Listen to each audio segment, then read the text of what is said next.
It's a delight at 8:40 in the morning to return with Joe Kent of the Grassroots Institute of Hawaii. And Joe, it's good to see you. Welcome back. Good to see you too, Rick. We have a lot on the agenda today, and I'm delighted that you have come prepared to really enrich us with information. It was like you read my mind, because Maui, West Maui, Lahaina, so it's like the underreported, overreported story, if you will. Yeah. So I literally want to turn it over to you with our time remaining.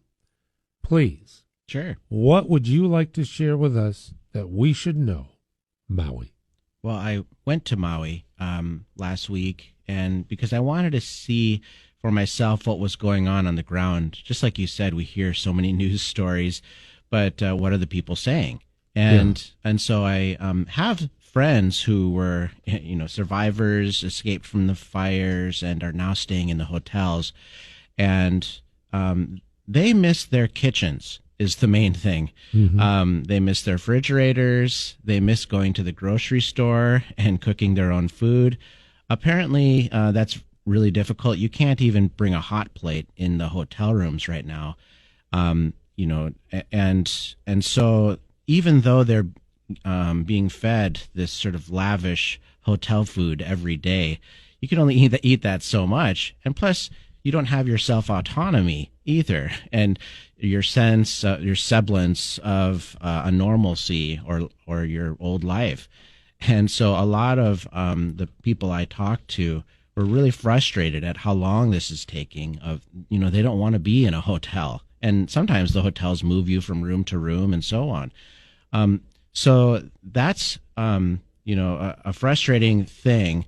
But also, the tourism is back in full force. I went to Ka'anapali Hotel, and there are so many tourists now that the restaurant staffs are getting slammed because they not only have to cook for all of the the survivors, but they cook for all the new guests that are in, and plus we have a labor shortage, and so we're seeing hour and a half wait times just to go to a restaurant over there.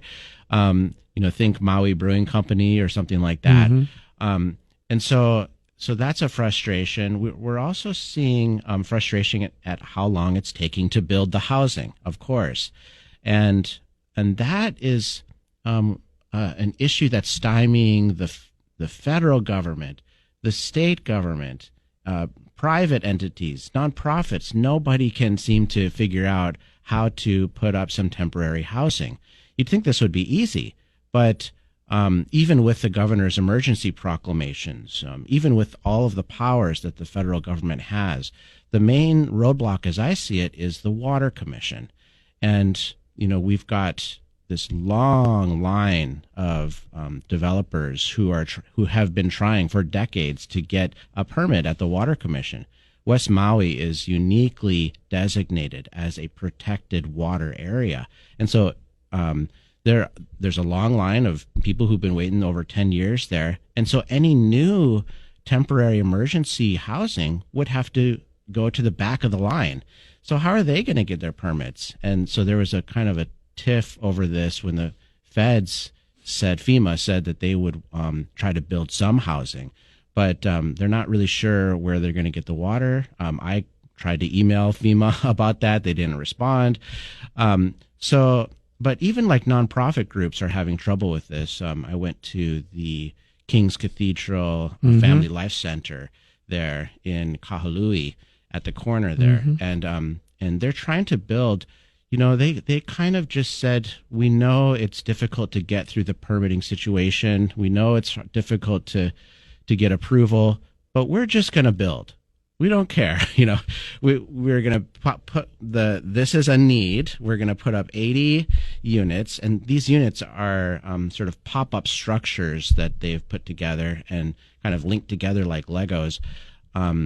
And they do have kitchens, and they've brought some of the Lahaina survivors to this, and what they're hearing is they people want to live there. They would much rather go out of the hotel and live in these units. And because they have bathrooms and kitchens and refrigerators and everything that you want, you can bring, you don't have someone telling you what you can and can't do. Only one problem, they can't get permits. And this is, they're in a weird gray area when it comes to housing, because this is agriculture land, so they're not really allowed to build all this housing there unless it's temporary. And so they say that, we're going to build these up and one day tear them down, and therefore they're allowed to build. But there's no such thing as a permit for a temporary structure like that. This is like a permit that a brand new kind of permit that would have to be invented somehow, maybe by council members who would conform it to what's already been built. And so I talked to Maud Cummings, who's running this nonprofit housing project, and she said, like, if they eventually make it such that we have to cut these houses in half, we'll cut them in half. But we want regulatory certainty to build these things, because right now there's nothing. And so they're building them on a hope and a wish and a prayer right now. They're the brave ones. But think about others who want more regulatory certainty. Think about other investors or developers who want to help in this situation but don't want to lose millions of dollars that they have on the line in case some lawmaker decides to say no.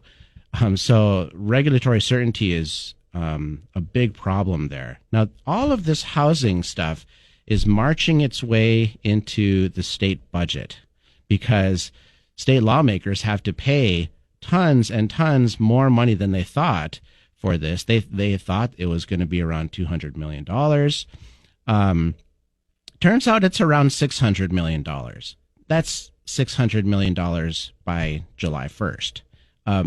And this is a big expense that they weren't planning for. And so, and most of that expense is because the hotels cost so much, $1,000 a day. Now you think, I thought, what's costing so much that it costs $1,000 a day? Well, you got the hotel room, which might be $500 a night. Plus, you've got all of the wraparound services. You've got food, and the $1,000 is an average. So you might have one household that's in 2 rooms or 3 rooms, and so on. And so it averages out to around $1,000 a night, plus parking, by the way. That's a lot of money for the state to be paying out. And some state lawmakers were even saying things like, when we had Puna, the lava flow in Puna damaged 800 homes, it destroyed those homes. Those victims were not given anywhere near the services that we're providing right now.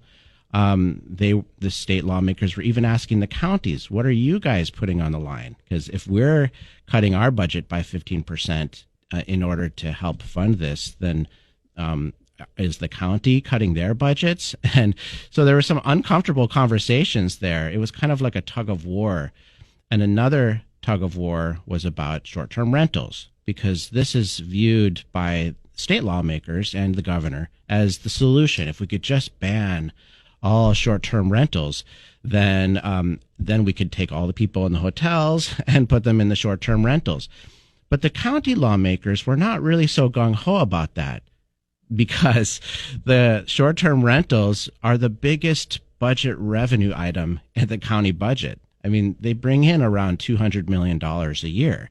And so if you ban short-term rentals, that takes away the county's ability to actually, service this population. And so it's a really interesting tug of war that's set up right now, and it's all happening in budget season. You got the state budget and now the county budget, which is going to pop up in March. But I think that I don't know how they're going to be able to pay for this huge bill. It looks like it's just kind of funny, because a couple of weeks ago we saw news that there's a surprise $1 billion surplus in the state budget. Well, poof, that $1 billion surplus just vanished, and it might have actually turned into a deficit. So lots of complications here. So I'll just be very succinct. This is criminal behavior by our government, period. It is, it's not disappointing. It's infuriating that the lives of the people that have been affected in part because of government and oversight and lack of and all of those elements. The fact that after hundreds of millions of dollars just here locally at home, let alone all that's been brought, just sheer, utter, flabbergasting amounts of cash. Where is it? When the state is appropriating, now you're sharing the $600 million by July 1st. Mm-hmm. Where is it going? Mm-hmm. How many physical individuals, Joe, do we know that were affected by the wildfires? And by affected, displaced, homes, God forbid, loss of loved ones, all these elements. Mm-hmm. But I mean, how many? Well, you've got around 7,000 to 8,000 residents in Lahaina who were affected, displaced. That's around, I've seen 3,000 to 4,000 households.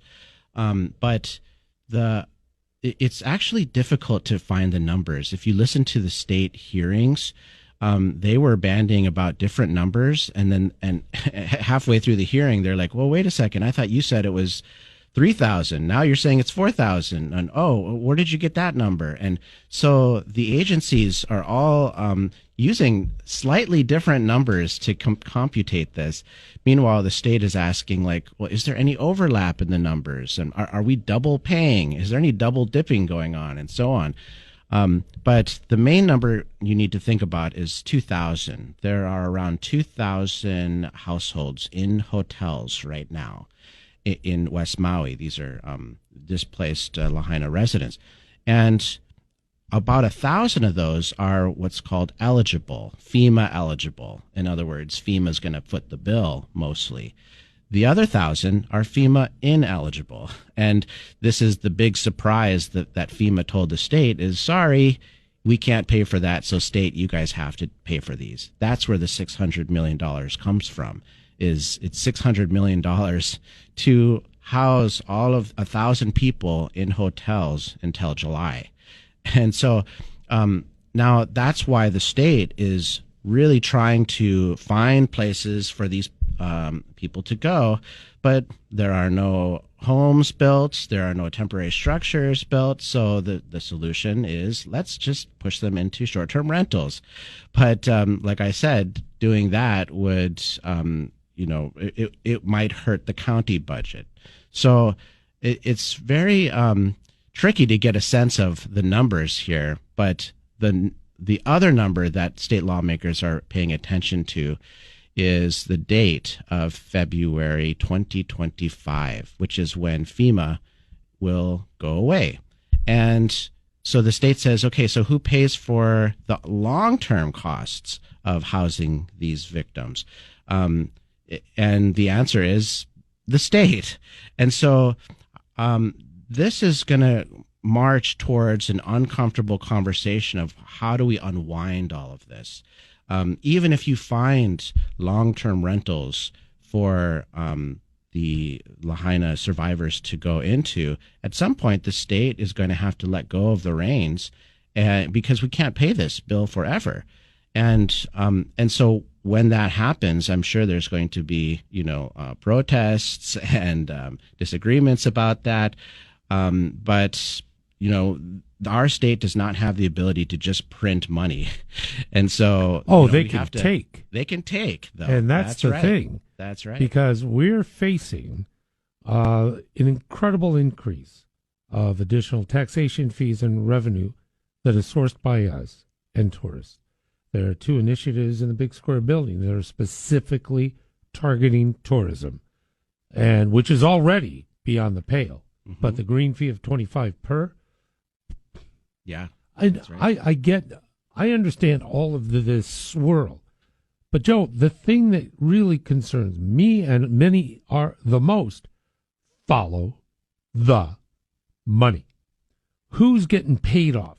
Who's doing duplicitous billing? Who is realizing great financial benefit? You have Kaniela Ing, the disgraced representative that was caught creating a nonprofit for his profit. Mm-hmm. Mm-hmm. Unprecedented. When Scott Psyche, Speaker of the House, said stop and cited that that's just one element. We've gone through this with rail, where it is a huge amount of funds. Where the hell is it going? With all the monies raised, you have people on the beaches. You have people that can't eat. People that are just bereft of anything.